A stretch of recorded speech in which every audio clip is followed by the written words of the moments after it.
2 CCTV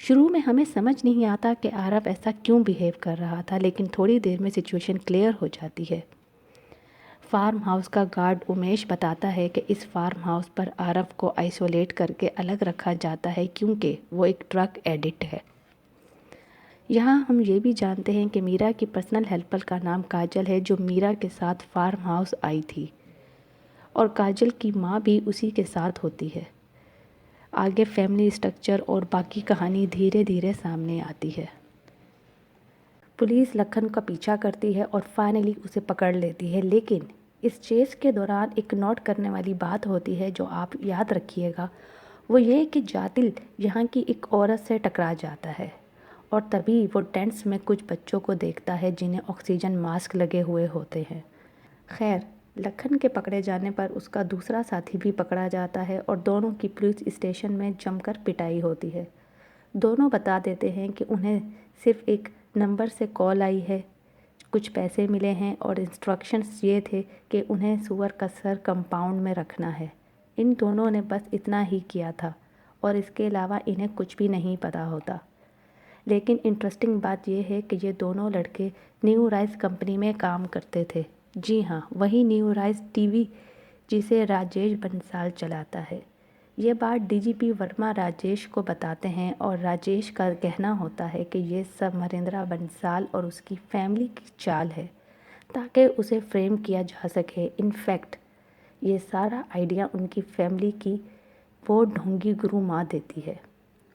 وہیں جاتل گھر کے C C T V cameras check کروا رہا ہوتا ہے جب اسے پتہ چلتا ہے کہ گھر کا ایک کیمرہ آف تھا جو ٹول شیڈ کے اوپر لگا ہوا تھا۔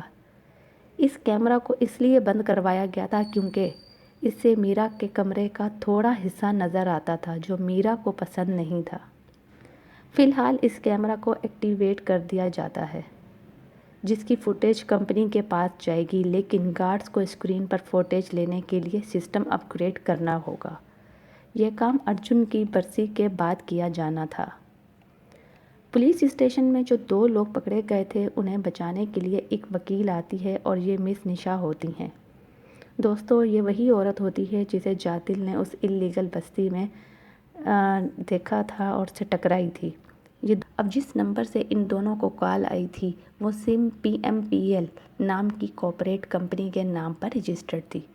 پی ایم پی ایل یعنی پربھات منتھان پرائیویٹ لمیٹڈ۔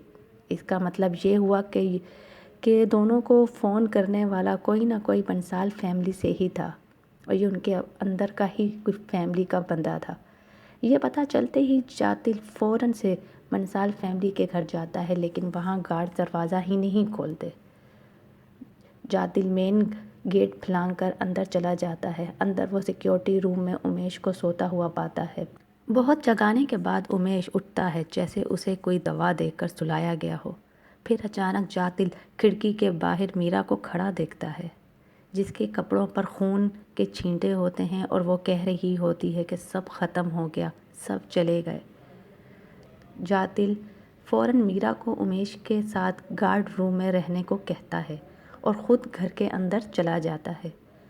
سب سے پہلے جاتل کی ملاقات آستھا سے ہوتی ہے جو بتاتی ہے کہ وہ اور ریحان ایک کمرے میں بند ہیں، باقی لوگوں کا اسے کچھ پتہ نہیں۔ اوپر جا کر جاتل گارڈ اوم پرکاش کو دیکھتا ہے جو خون میں لت پت پڑا ہوتا ہے جیسے اس پر سخت حملہ کیا گیا ہو۔ اس کے بعد بنسال فیملی کے باقی ممبرز اپنے اپنے بیڈ رومز میں مرے ہوئے ملتے ہیں۔ کچھ لوگ کوریڈور تک بھاگ کر آئے تھے اور وہیں مرے ہوئے تھے۔ ان فیکٹ سب کے منہ پر کور تھا اور انہیں بے رحمی سے قتل کیا گیا تھا۔ صرف عارف نیچے پول میں گر کر مرا ہوا ملتا ہے۔ بنسال فیملی کے 6 لوگ قتل ہو چکے ہوتے ہیں۔ جاتل فوراً پولیس کو انفارم کرتا ہے اور کچھ ہی دیر میں پوری فورس وہاں پہنچ جاتی ہے۔ فورس میں ایس پی چوہان بھی ہوتے ہیں جنہیں اس کیس کا چارج دیا جاتا ہے۔ فورینسک ٹیم آتی ہے جن کی انچارج ڈاکٹر پانیکر ہوتی ہیں جو کافی اسٹرکٹ ہوتی ہیں۔ ڈاکٹر پانیکر سارے ثبوت اور سیمپلز کلیکٹ کرتی ہیں اور میرا کو بھی وہاں سے جانے نہیں دیتی۔ کہتی ہیں کہ اس پر خون گرا ہے اس لیے کپڑے اور اسٹیٹمنٹ ضروری ہے۔ ڈاکٹر پانیکر کی ٹیم کو پول میں ایک تیز دھار درارتی ملتی ہے اور زیادہ ممکن ہے کہ اسی سے قاتل نے پوری فیملی کو قتل کیا ہو۔ میرا اپنا اسٹیٹمنٹ دیتی ہے کہ جب وہ باتھ روم میں تھی تو اسے لگا کہ کوئی کمرے کا دروازہ کھولنے کی کوشش کر رہا ہے، لیکن دروازہ نہیں کھلا کیونکہ لاک لگا ہوا تھا۔ تھوڑی دیر بعد جب وہ میڈیٹیٹ کر رہی تھی تو اسے چیخنے کی آواز آئی۔ باہر جا کر اس نے اپنے انکل کو زخمی دیکھا، پھر اس نے عارف کو دیکھا جس کے ہاتھ میں وہ نوکدار اوزار یعنی درارتی تھی، اور عارف میرا کی طرف دوڑتا ہے۔ تب پیچھے سے گارڈ اوم پرکاش آ گیا اور عارف کے ساتھ ہاتھا پائی ہو گئی۔ اسی جدوجہد میں اوم پرکاش زخمی ہوا اور عارف اوپر سے نیچے پول میں گر کر مر گیا۔ یہ سن کر لگتا ہے کہ عارف نے اپنا کنٹرول کھو دیا تھا اور پوری فیملی کو قتل کر دیا، کیونکہ فیملی اسے بند رکھتی تھی۔ اس کے بعد میرا آستہ اور ریحان کو ایک کمرے میں بند کر دیتی ہے۔ ریحان سو رہا ہوتا ہے، صرف آستہ جاگ رہی ہوتی ہے۔ پھر میرا باہر گارڈ کے پاس جاتی ہے اور جہاں جاتل اسے دیکھتا ہے، اور باقی کہانی ہم جانتے ہی ہیں۔ ڈاکٹر پانیکر کی رپورٹ آ جاتی ہے اور وہ بتاتی ہیں کہ قتل اسی اوزار یعنی درارتی سے کیا گیا ہے۔ قاتل نے اس اوزار سے بار بار 6 وکٹمز پر حملہ کیا، جیسے اسے ان سے سخت نفرت ہو۔ عارف جو پرائم سسپیکٹ تھا، اس کی ناک میں ڈرگز ملتی ہیں، یعنی اس نے تھوڑی دیر پہلے ہی ڈرگز لیے ہوتے ہیں۔ اس لیے کیس ایک اوپن اینڈ شٹ کیس لگتا ہے کہ عارف نے ہی سب کو قتل کیا۔ لیکن جاتل کہتا ہے کہ کچھ وکٹمز اپنے بیڈ پر لیپ ٹاپ پر مرے ہوئے ملے، جو سجیسٹ کرتا ہے کہ انہوں نے اسٹرگل ہی نہیں کی، مطلب انہیں پہلے ہی کوئی سلانے والی دوا دی گئی تھی۔ اس لیے دوسرا گارڈ امیش بھی سو رہا تھا اور اٹھ نہیں رہا تھا، یعنی ان کیس اس میں قاتل کوئی اور ہے جو عارف کو فریم کر رہا ہے اور اس کو استعمال کر رہا ہے اپنے مقصد کے لیے۔ انفیکٹ اس پورے واقعے کا اشارہ ایک دن پہلے ہی مل گیا تھا جب کووں کو بھی دوا دے کر مارا گیا تھا اور سور کا سر گھر میں ڈالا گیا تھا۔ جو پانی کووں نے پیا تھا اس میں ڈرگ ملا ہوا تھا جس کا نام کلونازیب بم ہوتا ہے۔ یہ انزائٹی کے لیے یوز ہوتی ہے۔ اس پر ڈی جی پی کہتے ہیں کہ ڈاکٹر پانیکر وکٹمز کی باڈیز میں کلونازیب بم ڈھونڈے۔ اس کے بعد جاتل کو پتہ چلتا ہے کہ جو 2 لوگ سور کا سر رکھنے آئے تھے انہیں ایس پی چوہان کے کہنے پر پیٹا جا رہا ہے۔ جاتل اس بات سے بالکل بھی خوش نہیں ہوتا کیونکہ اس کا یہ ماننا ہوتا ہے کہ یہ دونوں پیسوں کے لیے صرف چھوٹا سا کام کر رہے تھے، لیکن اصل قاتل کوئی اور ہے اور اس قتل میں کسی اور کا ہاتھ ہے۔ مگر ایس پی چوہان بنا وجہ کے انہیں پٹوا رہا ہوتا ہے تاکہ یہ دونوں قتل کا اقرار کر لیں اور کیس فوراً ہی بند ہو جائے۔ یہاں سے جاتل فورینسک ٹیم کے پاس جاتا ہے جہاں انہیں ایک وکٹم مادھو بنسال کا لیپ ٹاپ ملتا ہے۔ لیپ ٹاپ کے ڈیٹا سے پتہ چلتا ہے کہ پربھات کمپنی 2000 کروڑ کی ٹرانزیکشن ایک دوسری کمپنی آئی این بی کے ساتھ کرنے والی تھی۔ یہ بھی پتہ چلتا ہے کہ جس فون نمبر سے ان 2 لوگوں کو سور کا سر رکھنے کے لیے کہا گیا تھا وہ نمبر دراصل عارف کا نمبر ہوتا ہے۔ انفیکٹ عارف کے کمرے سے 2 فونز بھی ملتے ہیں۔ اس طرح کلوز کافی مکسڈ تھے اور یہ طے کرنا مشکل ہو رہا تھا کہ اصل قاتل کون ہے، لیکن زیادہ تر کلوز عارف کے خلاف ہی اشارہ کر رہے تھے۔ اس سب کے پیرالل جاتل اور رادھا کی کہانی بھی چل رہی ہوتی ہے۔ جاتل رادھا کو پسند کرتا ہے لیکن ان کی کنڈلی میں ایک بھی گن میچ نہیں کرتا۔ رادھا جاتل کی ماں سے بھی مل چکی ہوتی ہے اور جاتل کی ماں بھی رادھا کو پسند کرتی ہے۔ ہمیں یہ بھی پتہ چلتا ہے کہ رادھا فی الحال پڑھائی کر رہی ہے اور اسی وجہ سے جاتل رادھا کو پرپوز نہیں کر رہا، کیونکہ وہ چاہتا ہے کہ رادھا اپنی پڑھائی کمپلیٹ کر لے۔ لیکن کہیں نہ کہیں دونوں ایک دوسرے کو دل ہی دل میں پسند کر رہے ہوتے ہیں اور ساتھ میں زندگی گزارنے کا سوچ رہے ہوتے ہیں۔ بس دونوں ایک دوسرے سے پوری طرح اوپن نہیں ہو رہے اور جاتل کو اب اکیلا پن محسوس ہونے لگتا ہے۔ تو guys coming back to the case, اب تک جو ہے پورا معاملہ میڈیا میں پوری طرح سے اچھل چکا ہوتا ہے۔ ایڈوکیٹ نشا ان 2 لوگوں کے لیے لڑ رہی ہے جنہیں پولیس لاک اپ میں رکھ کے مار رہی تھی۔ انفیکٹ ایک بندے کی تو آنکھ تک زخمی کر دی گئی تھی۔ اس وجہ سے ڈی جی پی ورما ایس پی چوہان پر بھڑک جاتے ہیں کیونکہ یہ ٹارچر بے وجہ انہی کے کہنے پر ہو رہا تھا۔ اس کا نتیجہ یہ ہوا کہ پولیس ایس پی آفس کا گھیراؤ کرنے لگتی ہے۔ وہیں آستھا راجیش بنسال کے چینل پر جا کر اسٹیٹمنٹ دینے لگتی ہے، جس سے کیس کی کئی پرائیویٹ باتیں پبلک میں آ جاتی ہیں۔ Coming to the victims as expected, سبھی وکٹمز کے اندر کلونازیپم ڈرگ پائی جاتی ہے جو اسٹومچ کے ذریعے انجیسٹ ہوئی ہوتی ہے، یعنی ان کے کھانے میں ملائی گئی تھی۔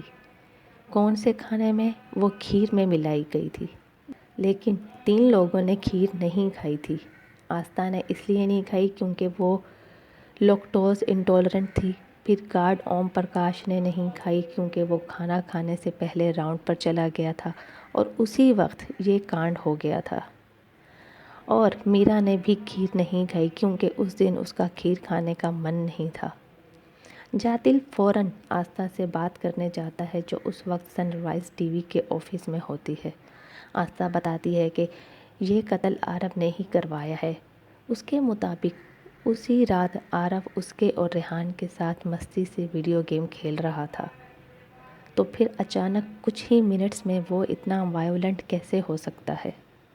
آستھا یہ بھی بتاتی ہے کہ اس نے گارڈ اوم پرکاش کو گھر کے اندر جاتے دیکھا کیونکہ گھر کا پیچھا دروازہ کھلا رہ گیا تھا، اس وجہ سے پورے گھر کو دوبارہ چیک کرنا پڑا۔ پھر اچانک شور شرابہ ہوا، اوم پرکاش اوپر بھاگا اور تھوڑی دیر بعد میرا خون میں لپٹی نیچے آئی۔ میرا نے آستھا اور ریحان کو ایک کمرے میں بند کر دیا اور دیکھتے ہی دیکھتے پورے پریوار کا بہت بے رحمی سے قتل کر دیا گیا۔ اب آستھا ایک بہت خطرناک بات ریویل کرتی ہے۔ وہ کہتی ہے کہ جس پربھات مندھان کی وراثت کے لیے بنسال فیملی میں لڑائی چل رہی ہے وہ تو پہلے ہی ختم ہونے والی ہے۔ میرا بنسال کمپنی کے ایسٹس پر لون لے کر کمپنی کو لگ بھگ ختم کر چکی ہے، اور یہ سب اس نے اپنے بیٹے ارجن کی موت کے بعد کیا۔ آستھا کے مطابق یہ سارا کانڈ گرو ماں کروا رہی ہے جو ایک نمبر کی ڈھونگی ہے اور کمپنی کا سارا پیسہ اپنے نام کرنا چاہتی ہے۔ گرو ماں گھنٹوں آرو کے ساتھ کمرے میں بند رہتی ہے یہ کہہ کر وہ دھیان سے آرو کو ٹھیک کر دیں گی، لیکن شاید وہی آرو کو بھڑکا رہی تھی کہ وہ کچھ ایسا کر رہی تھی جس سے یہ سب ہوا۔ ممکن ہے گرو ماں نے ہی آرو کے نام پر فون لیا ہو اور سارا سیٹ اپ کروایا ہو۔ ان شارٹ، آستھا کو پورا شک گرو ماں پر ہوتا ہے۔ اس کے بعد ہم بنسال فیملی کے 6 لوگوں کا انتم سنسکار ہوتا ہوا دیکھتے ہیں۔ پھر جاتل گرو ماں سے بات کرنے جاتا ہے اور پوچھتا ہے کہ جس کھیر میں ڈرگس ملائی گئی تھی کیا وہ گرو ماں کا ہی پرساد تھا؟ گرو ماں کہتی ہیں کہ کھیر تو گھر کی رسوئی میں بنتی ہے تو میں اس میں ملاوٹ کیسے کر سکتی ہوں؟ گرو ماں کا ماننا ہوتا ہے کہ آرو نے ہی سب کو مارا ہے۔ اس کے بعد میرا کا ہسبینڈ گھر آتا ہے جو لندن میں پیڈیاٹرک انکولوجسٹ ہے۔ وہ اپنے بیٹے کی برسی پر آئے تھے کیونکہ وہ میرا سے الگ رہتے ہیں اور لندن میں ہی رہتے ہیں۔ اسی کنورسیشن کے دوران میرا کا ہسبینڈ فون پر کلونازیپم دوا منگواتا ہے۔ جاتل فوراً پوچھتا ہے کہ یہ دوا آپ کس کے لیے منگوا رہے ہیں؟ وہ بتاتا ہے کہ یہ دوا اس کی بیوی میرا کے لیے ہے کیونکہ ارجن کی موت کے بعد میرا کو نیند نہیں آتی۔ اس سے یہ بات کلیئر ہو جاتی ہے کہ جس دوا کا استعمال کھیر میں گھر والوں کو سلانے کے لیے کیا گیا تھا وہ دوا میرا خود لیتی تھی۔ اس کے بعد ڈاکٹر پانیکر بنسال ہاؤس میں ڈیمونسٹریشن دیتی ہے کہ قتل کیسے ہوا ہوگا۔ جو باتیں میرا نے بتائی تھی وہ سچ تھی۔ جو اوزار یوز ہوا تھا وہ ٹول شیڈ کے اوپر رکھا ہوا درارتی تھا اور ٹول شیڈ کے اوپر والا کیمرہ کام نہیں کر رہا تھا۔ جاتل کہتا ہے کہ کیمرہ ایک دن پہلے ہی آن کروا دیا گیا تھا، بھلے گارڈز کو فیڈ نہیں مل رہا تھا لیکن کیمرہ کمپنی کے سرور پر فوٹیج ہوگی۔ جب وہ فوٹیج چیک کرتے ہیں تو میرا بنسال کو ٹول شیڈ کی طرف جاتے ہوئے 5 منٹ بعد واپس آتے ہوئے دیکھا جاتا ہے۔ اب پورا شک میرا پر آ جاتا ہے اور ڈاکٹر پانیکر کو دوبارہ اینالائز کرنا پڑتا ہے اس نظریے سے کہ میرا قاتل ہو سکتی ہے یا نہیں۔ سوال یہ ہے کہ میرا ایسا کیوں کرے گی؟ وہ کمپنی کا سارا پیسہ INB نام کی کمپنی کو ٹرانسفر کر رہی تھی اور شاید بنسال فیملی کو اس کی خبر لگ گئی تھی۔ رپورٹس کے مطابق INB ایک کورین شیل کمپنی تھی جو بعد میں اس پیسے سے ہزاروں ایکڑ زمین خریدنے والی تھی جہاں گرو ماں کے آشرم، ہوٹلز اور ریزورٹ بنانے تھے۔ قتل والی رات مہادیو بنسال کمپنی کی فائنینشیل رپورٹس چیک کر رہا تھا اور وویک بنسال بھی اسی وجہ سے کمپنی چھوڑنے والا تھا۔ ان شارٹ، میرا سے اب کوئی خوش نہیں تھا، اس لیے ممکن ہے کہ میرا اور گرو ماں نے مل کر یہ قتل پلان کیا ہو اور کیس کو اور انویسٹیگیٹ کرنے کی ضرورت ہو۔ جاتل دوبارہ میرا سے پوچھ تاچھ کرتا ہے اور بتاتا ہے کہ ٹول شیڈ کے کیمرہ میں اسے میرا اس رات باہر جاتی ہوئی نظر آتی ہے۔ میرا کہتی ہے کہ وہ چھپ کر اسموکنگ کرتی ہے، اس لیے باہر گئی تھی۔ وہ گرو ماں کو بھی سپورٹ کرتی ہے اور کہتی ہے کہ گرو ماں تو آرو کو ٹھیک کر رہی تھی، لیکن آرو ہی غلط راستے پر چلا گیا۔ بعد میں جاتل پی اے رجت سے بات کرتا ہے جو بتاتا ہے کہ پربھات مندھان کو ایک چھوٹے اخبار سے بڑی برانڈ میرا نے ہی بنایا تھا، لیکن جب سے ارجن کی موت ہوئی میرا بالکل بدل گئی اور کمپنی کے پیسے ٹرانسفر کرنے لگی۔ اب سوال یہ ہے کہ ارجن کن حالات میں مرا جس سے میرا اتنی ڈسٹرب ہو گئی۔ جاتل ارجن کے ہیلتھ سرٹیفکیٹ نکلواتا ہے اور ڈاکٹر پانیکر سے چیک کرواتا ہے۔ ڈاکٹر پانیکر بتاتی ہے کہ ارجن کو اسٹریپٹوکوکس نمونیا ہوا تھا جو 10% کیسز میں جان لیوا ہوتا ہے۔ ارجن کو پہلے سے ایئر انفیکشن رہتا تھا جس سے رسک اور بھی زیادہ بڑھ گیا تھا۔ اسی دوران جاتل اور رادھا اور قریب آ رہے ہوتے ہیں۔ تبھی ڈاکٹر پانیکر کا میسج آتا ہے جو جاتل کو ملنے کے لیے بلاتی ہے۔ ان کی باتوں سے پتہ چلتا ہے کہ ارجن پچھلے سال 31 جنوری کو مرا تھا، لیکن 24 جنوری کو اسے اسکول سے فٹنس سرٹیفکیٹ ملا تھا جس میں وہ بالکل فٹ تھا۔ ارجن سوئمر تھا اور چیمپئن شپ میں حصہ لینے والا تھا، اس لیے یہ رپورٹ بنی تھی۔ اس لیے صرف ایک ہفتے میں اس کی حالت اتنی بگڑ جانا کہ آلموسٹ امپاسبل لگتا ہے کہ جب تک ایکسٹرنلی کچھ ایسا نہ ہوا ہو جس سے اس کی کنڈیشن اچانک خراب ہو گئی۔ میرا نے 28 جنوری کے اراؤنڈ ارجن کے ساتھ ایک پوسٹ بھی ڈالی تھی انسٹاگرام پر جہاں ارجن نیبولائزر لگا کر بیٹھا ہوا تھا۔ مطلب 24 جنوری سے 28 جنوری کے درمیان ہی کچھ ایسا ہوا ہوگا کہ ارجن اچانک سے بیمار پڑا۔ تب جاتل کو یاد آتا ہے کہ جب وہ اللیگل بستی میں نشا سے ٹکرایا تھا تو اس نے کچھ بچے نیبولائزر کے ساتھ دیکھے تھے، بالکل ویسا ہی آکسیجن ماسک کے ساتھ۔ اس لیے جاتل ڈیسائیڈ کرتا ہے کہ وہ نشا سے اس بارے میں بات کرے گا، شاید اس کے پاس اس سب کا کوئی جواب ہو۔ جاتل نشا سے ملتا ہے اور وہ بتاتی ہے کہ پچھلے سال 26 جنوری کو کیا ہوا تھا۔ اچانک سے ہاسپٹل میں کئی بچے ایڈمٹ کیے گئے کیونکہ ان کے اسکول میں ایسا کچھ ہوا تھا جس سے بچے بیمار ہو گئے تھے۔ دراصل اسکول میں 26 جنوری کو ایک فنکشن تھا جس میں چیف گیسٹ میرا بنسال تھی۔ میرا اسپیچ دے رہی تھی اور بچے ایک کمرے میں بند ہو کر اسپیچ سن رہے تھے۔ اس کمرے میں ایک مین ہول کور ہوتا ہے، یعنی گٹر کا کور، جہاں سے کوئی ہارمفل گیس لیک ہو جاتی ہے۔ اسی لیکیج کی وجہ سے بچے بیمار ہونے لگے۔ ویسے بھی کمرے میں جگہ کم تھی، سانس لینا مشکل ہو رہا تھا اور اچانک گیس لیک ہونے سے بچوں کو الٹیاں ہونے لگی اور انہیں ہاسپٹل لے جانا پڑا۔ اس حادثے میں کئی بچے مر گئے، کئی بیمار ہو گئے اور کئی آج تک بیماری سے جوجھ رہے ہیں۔ اب اگر آپ سوچ رہے ہیں کہ اسکول گٹر کے اوپر بنایا ہی کیوں گیا، تو اصل میں پوری بستی ہی اللیگل تھی اور ایسے میں اسکول بھی اللیگلی وہیں بنا دیا گیا جہاں تھوڑی سی جگہ ملی۔ اب یہ زہریلی گیس گٹر کے اندر آئی کیسے؟ پاس ہی ایک کورین ربر بنانے والی فیکٹری تھی جو اپنے ٹاکسک ویسٹ گٹر میں چھوڑ دیتی تھی اور اسی وجہ سے یہ حادثہ ہوا۔ حادثے کے بعد فیکٹری راتوں رات بند ہو گئی، سارے امپلائیز بھاگ گئے اور کیونکہ فیکٹری فورین تھی آج تک کوئی نہیں جان پایا کہ اس کا مالک کون تھا۔ اس سے کلیئر ہے کہ ارجن بھی اس گیس سے ایکسپوزڈ ہوا ہوگا جس کی وجہ سے اس کی طبیعت اتنی بگڑ گئی کہ وہ صرف ایک ہفتے میں ہی مر گیا۔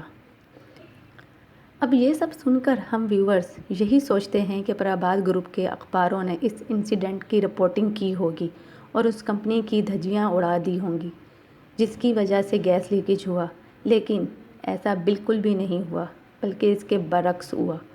پربھات مندھان نیوز پیپر میں اس نیوز کو لے کر کچھ بھی نہیں چھپا، بلکہ نہ صرف اس نیوز کو دبایا گیا بلکہ پورا نیریٹو ہی چینج کر دیا گیا۔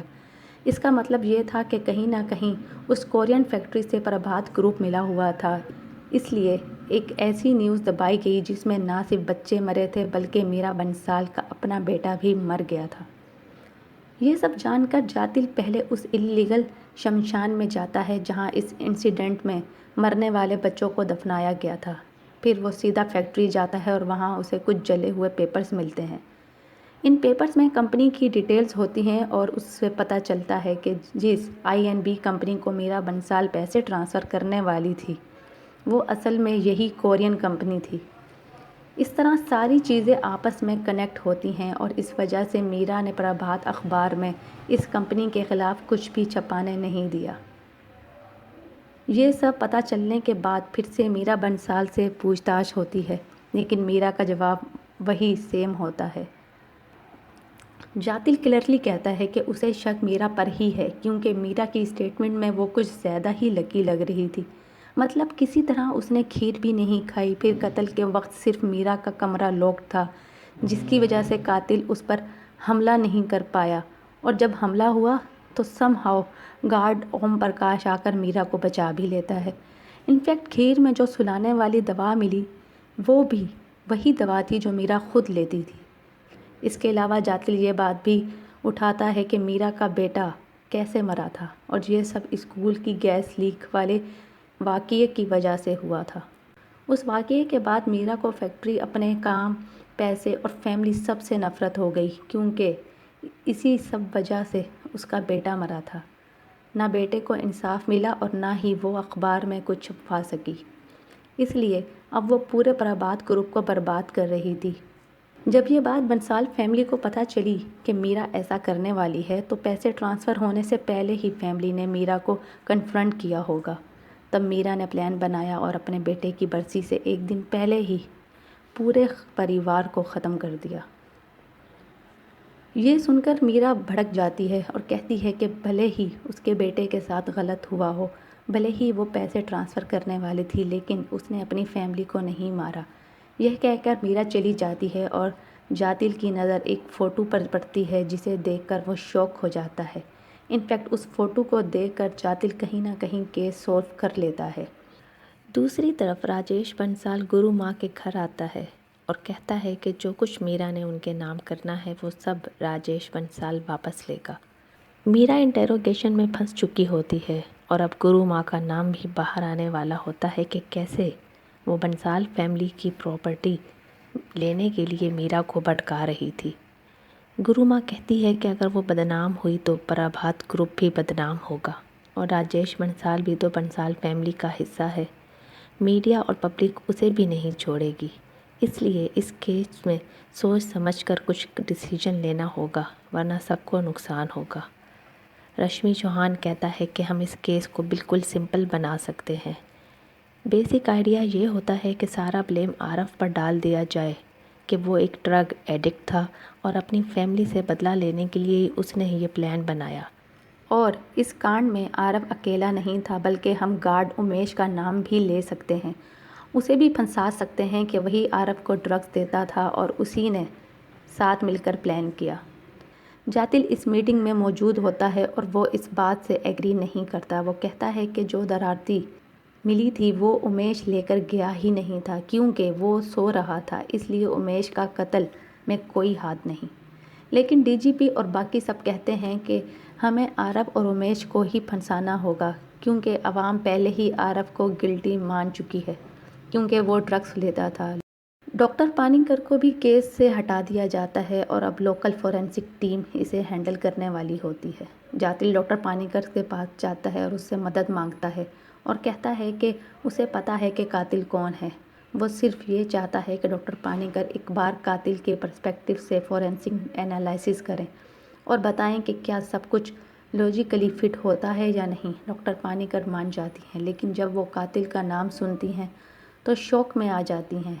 قاتل کون ہے یہ آپ کو تھوڑی دیر میں پتہ چل جاتا ہے۔ پھر جاتل سیدھا اس ہاسپٹل جاتا ہے جہاں گارڈ اوم پرکاش ایڈمٹ ہوتا ہے اور اب وہ ہوش میں آ چکا ہوتا ہے۔ جاتل سیدھا اوم پرکاش سے پوچھتا ہے کہ آخر اس نے بنسال فیملی کو کیوں مارا۔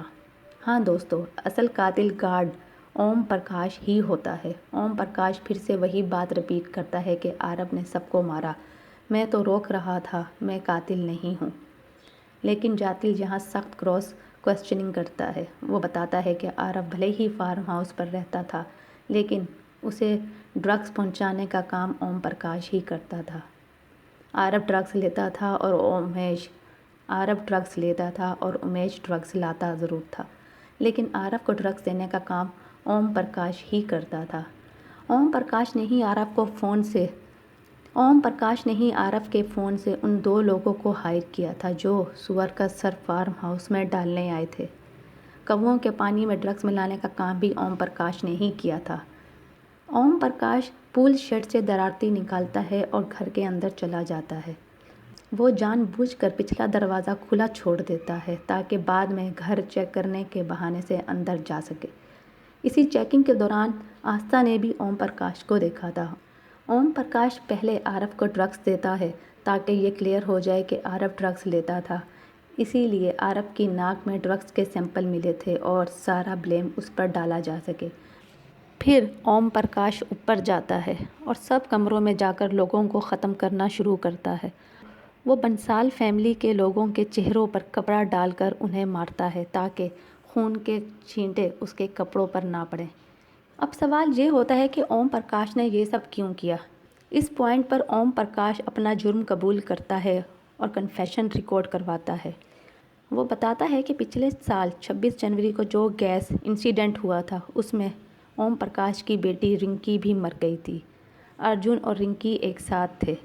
اس وقت اوم پرکاش بنسال فیملی کا ڈرائیور تھا۔ گیس لیک کے بعد میرا کے بیٹے ارجن کو لندن لے جایا گیا لیکن اوم پرکاش کی بیٹی رنکی کو یہیں مرنے کے لیے چھوڑ دیا گیا۔ اوم پرکاش نے بہت منت کی لیکن کوئی اس کی مدد کو نہ آیا اور کسی نے اس کی مدد نہیں کی۔ بنسال فیملی نے پوری نیوز کو دبا دیا۔ میڈیا میں یہ دکھایا گیا کہ غریب لوگ اپنے بچوں کو گندا پانی اور گندا کھانا کھلا دیتے ہیں، اسی لیے بچے مر گئے۔ فیکٹری کو راتوں رات بند کر دیا گیا اور کاغذ جلا دیے گئے۔ فیکٹری کے اونر کا کبھی پتہ ہی نہ چل سکا۔ جب باقی پیرنٹس نے آواز اٹھائی تو انہیں دھمکایا گیا کہ پوری بستی گرا دی جائے گی کیونکہ وہ اللیگل ہے۔ اسی ڈر کی وجہ سے سب چپ ہو گئے اور کسی کو انصاف نہیں ملا۔ تب اوم پرکاش نے فیصلہ کر لیا کہ وہ بنسال فیملی سے بدلہ لے گا۔ اس لیے اسے ڈرائیور سے ہٹا کر فارم ہاؤس کا گارڈ بنا دیا گیا۔ جب ارجن کی برسی کے لیے پوری family farm house I, Om Prakash نے سب کچھ پلان کر لیا۔ وہ کہ یہ ہوتا ہے کہ میرا اور 2 بچے بچ جاتے ہیں۔ آرب کے شور مچانے کی وجہ سے پلان تھوڑا فیل ہو جاتا ہے لیکن پھر بھی بنسال فیملی کے 6 لوگ مر جاتے ہیں۔ جاتل کنفیشن میڈیا میں لیک کر دیتا ہے۔ پورا سچ عوام کے سامنے آ جاتا ہے۔ راجیش بنسال ڈیمیج کنٹرول میں لگ جاتا ہے۔ گرو ماں پر بھی انکوائری بیٹھ جاتی ہے کیونکہ فیکٹری اس کے نام پر ہوتی ہے۔ آخر میں جاتل کو سسپینڈ کر دیا جاتا ہے۔ فلم کے اینڈ میں جاتل، رادھا اور ان کی فیملی کو ایک ساتھ دکھایا جاتا ہے۔ رادھا جاتل کے ساتھ زندگی گزارنے پر راضی ہوتی ہے۔ یہیں پر فلم ختم ہو جاتی ہے۔ تو گائز، یہ کہانی بدلے، انصاف اور سچ